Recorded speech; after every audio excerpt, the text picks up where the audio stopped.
गुफा में जो मिला वो इंसान था या आत्मा। दोस्तों, उत्तर भारत के गांव में राम और सोनू नाम के दो जिगरी दोस्त रहते थे जिन्हें रहस्यों की खोज बेहद पसंद थी। एक दिन उन्हें गांव के बुजुर्गों से एक श्रापित गुफा की कहानी पता चली जहां कोई लौट कर नहीं आता। चेतावनियों के बावजूद दोनों दोस्त गुफा की ओर निकल पड़े।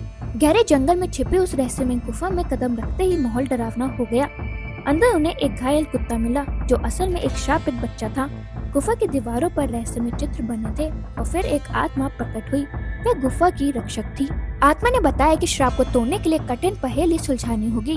राम और सोनू ने साहस, बुद्धि और दोस्ती की ताकत से वह रहस्य हल किया।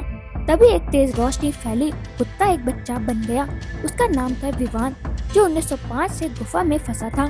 विवान ने बताया कि वह एक तांत्रिक के बनाए टाइम लूप में फंसा था जो हर 100 साल में सक्रिय होता था। अब जब श्राप टूट चुका था, गुफा की काली ताकतें हमेशा के लिए खत्म हो गई। गुफा की जगह अब जीवन और ताजगी की महक महसूस होने लगी।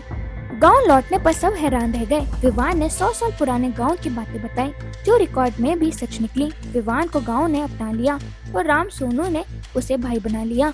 स्कूलों में बच्चों को अब उसकी कहानी सुनाई जाती है। डर से नई हिम्मत और करुणा से आगे बढ़ने की प्रेरणा देने वाली कहानी।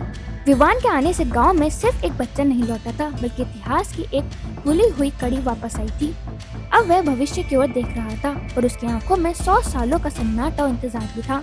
राम और सोनू ने उसे पढ़ना लिखना सिखाया, मोबाइल से लेकर इंटरनेट तक सब कुछ समझाया और विवान ने बदले में उन्हें सिखाया विश्वास, धैर्य और समय की कीमत।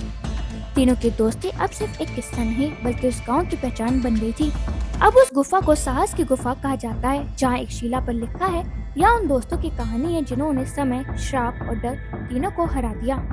दोस्तों, वो गुफा अब डर के नहीं बल्कि हिम्मत और उम्मीद की प्रतीक बन चुकी थी। गांव के बच्चे जब भी डरते हैं या हार मानते हैं तो उन्हें राम, सोनू और विवान की कहानी सुनाई जाती है। वो सीखते हैं कि सच्चा साहस सिर्फ तलवार उठाना नहीं होता, कभी कभी ये एक घायल आत्मा का हाथ थामना भी होता है। और ये स्टोरी हमें सीख देती है कि अगर इरादे सच्चे हो तो कोई भी श्राप हमेशा के लिए टूट सकता है।